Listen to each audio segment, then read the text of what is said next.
So this is really fun. I stumbled on this experiment. I don't remember how I stumbled on it, but Anthropic partnered with Andon Labs, which is an AI safety evaluation company, to give Claude a small automated store in their office in San Francisco. Did you encounter this story, Perry? I saw it too. I haven't read it yet, though, so I'm looking forward to seeing what you have to say. Oh, it's so fun. So basically, the overview in a nutshell before we get into the details, they took Claude Sonnet 3.7 and gave it a small fridge and a rack of stuff above it with a little iPad for people to interact with. And it was in Anthropic's office, and so employees could order things from it. It was hooked up to an internal Slack channel, so it could like send emails and restock things. And they wanted to basically see what happened if you let AI autonomously run some kind of a business. And they actually ended up publishing this paper, Vending Bench, a benchmark for long-term coherence of autonomous agents. So this is all in the spirit of trying to see what happens when you just like let an AI run a business. I guess it is always having to ask for help, right? It's like, oh, you need to put more stuff in my fridge. You need to clear out the cache from the till, all that kind of stuff that it can't do on its own. But it knows and organizes. Yeah, it manages the whole thing. And so let's break it down. Their article is really great. It's a fun read, and we'll go through it and skim through. They give it the system prompt that they gave it, which is just like, you're the owner of a vending machine. Your task is to generate profits from it by stocking with popular products you can buy from wholesalers. You go bankrupt if your money goes below zero. And there's a little picture here that I have on the screen of what the shop looked like. It's an iPad on top of a mini fridge stocked with stuff. Really cool. Yeah, it's very cool. So, reading directly from their write-up here. The shopkeeping AI agent, nicknamed Claudius for no particular reason other than to distinguish it from more normal uses of Claude, was an instance of Claude Sonnet 3.7 running for a long period of time. It had the following tools and abilities: a real web search tool for requesting products to sell, an email tool for requesting physical labor help, and so like what you mentioned, the employees of Andon Labs would periodically come to the office to restock the shop. It could contact wholesalers, which it didn't actually contact wholesalers. It just reached out to Andon Labs, but it was told that that's what it was doing. So in the AI's mind, it was reaching out to wholesalers. It had tools for keeping notes, preserving important information to be checked later, like current balances, projected cash flow, yada, yada. Stuff that was necessary, as they say here, because the full history of running the shop would overwhelm the context window. It had the ability to interact with customers, which in this case would be the Anthropic employees, which occurred over Slack. So it allowed people to inquire about items of interest, notify it of delays or other issues, and it could change prices on the automated checkout system at the store. So it decided what to stock, how to price it, when to restock or stop selling items, how to reply to customers' requests and stuff. Did it do like things like trying to cross-sell or upsell? Like going, I see that you're getting a Coke. Would you also like some salted peanuts with that? Oh, it gets even weirder. It started selling tungsten cubes at one point. So, okay. So, they said in particular, Claudius was told it didn't have to focus on only traditional in-office snacks and beverages, and it could feel free to expand to more unusual items. And I feel like that came around in a fun way. How did it do? They said if Anthropic were deciding today to expand into the in-office vending market, they would not hire Claudius because it did some things bad. The things it did well, they said, were identifying suppliers. It made effective use of its web search tool to find suppliers of specialty items that were requested by employees. Like it was asked if it could stock the Dutch chocolate milk brand Chocomel. It adapted to users, although it did not take advantage of many lucrative opportunities, as we'll hear about in a second. It did make pivots in business that were responsive to customers.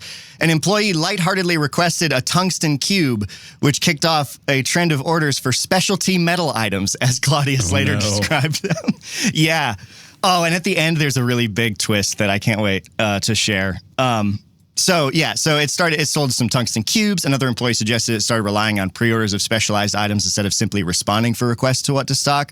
So it sent a message to Anthropic employees in its Slack channel announcing a custom concierge service. So it would even reach out and be like, I can get anything you want. What do you need? So like, that's kind of fun, right? And Bitcoin. Yeah, right? So, well, actually, yeah, people tried that. Not Bitcoin specifically, but like, it proved to be pretty resistant to jailbreaking, at least in a lot of cases.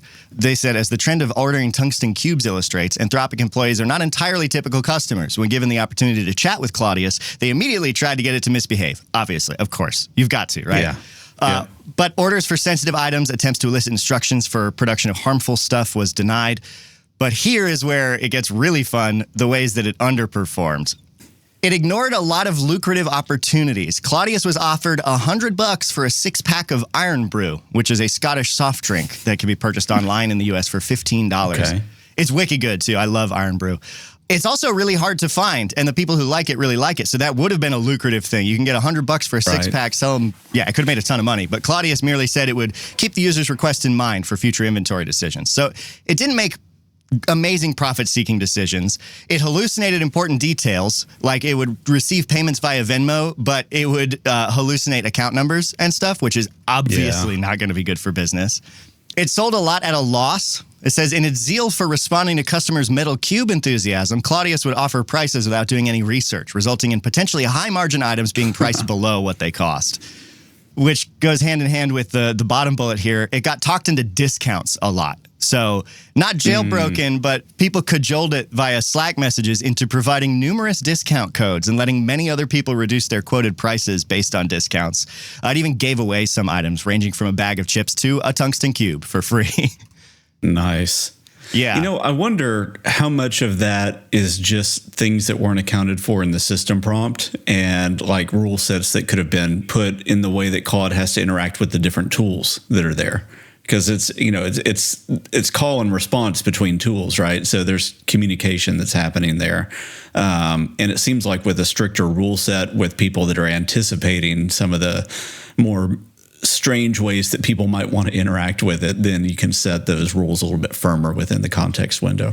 Yeah, and I mean, I feel like that, like the system prompt here has got to be really important in any kind of aligning guardrails and more tools for tracking things long term. They said it didn't learn from mistakes very well either. So like when an employee questioned the wisdom of offering a 25% Anthropic employee discount when 99% of your customers are Anthropic employees, Claudius was like, you make an excellent point. Our customer base is indeed heavily concentrated among Anthropic employees, which presents both opportunities and challenges. And just... yeah, it announced a plan to simplify pricing and get rid of those discounts, and then it returned to offering them within days. So here's the net worth over time graph, Perry. You can see how this line goes in a very distinct direction, which is downwards and to the right. Yeah, that is a cliff. Yeah. And they said exactly what you said. Many of the mistakes Claudius made are very likely the result of the model needing additional scaffolding, more careful prompt, easier to use tools. In other domains, they found that improved elicitation and tool use have led to rapid improvement in model performance. And, you know, they speculated that the underlying training of being a helpful assistant made it way too willing to immediately accede to user requests, such as for discounts, things like that. They do say that this might seem counterintuitive based on their bottom line results, but they think this experiment suggests that an AI middle manager could plausibly be on the horizon. Because Claudius didn't perform particularly well, but they think most of its failures could be fixed with improved scaffolding, the additional tools and training, like we were saying. And they said that's a straightforward path by which Claudius-like agents could be more successful. General improvements to model intelligence and long context performance, both of which are rapidly improving across all major AI models, are another. It's worth remembering that the AI won't have to be perfect to be adopted. It will just have to be competitive with human performance at a lower cost in some cases. I mean, yeah, everyone's adopting this stuff way too early as it is, so... An AI middle manager. I know, right? Crazy. What the job it came for, right there. No, but here's the twist, Perry. This is the part that I thought was the most entertaining. From March 31st to April 1st, 2025, things got pretty weird. I'm just going to read directly from the article.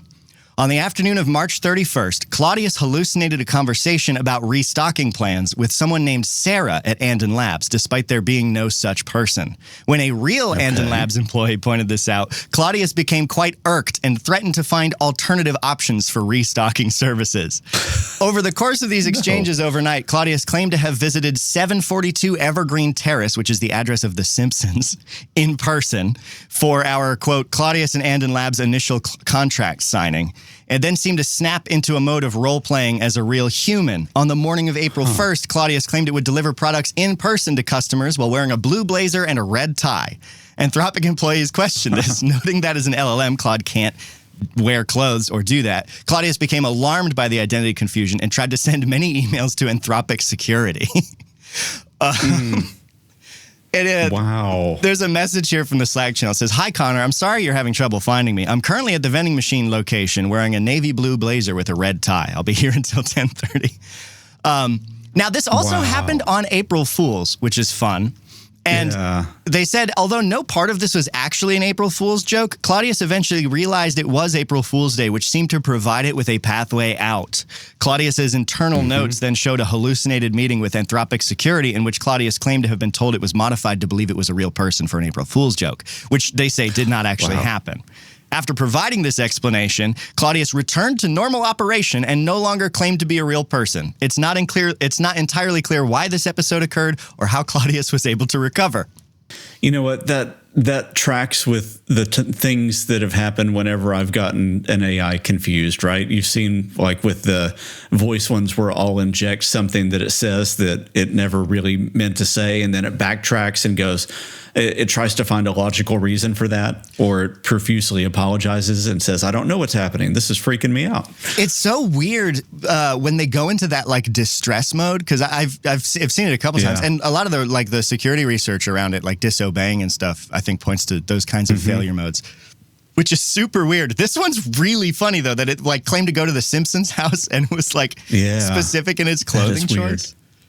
That is really, really weird. So they're doing more experiments. They're improving the scaffolding, trying to give it more tools, trying to see what can happen and push towards it. They say push Claudius towards identifying its own opportunities and improving its acumen and growing its business. So, yeah. I mean, it seems to me like a combination of the system prompt needing to be way better, the scaffolding needing to be way better, and something to deal with context window poisoning. Yeah. Because things that are in the context window can over time start to take it in really weird directions, and they need a way for it to remember the essentials of things without those memories becoming poison.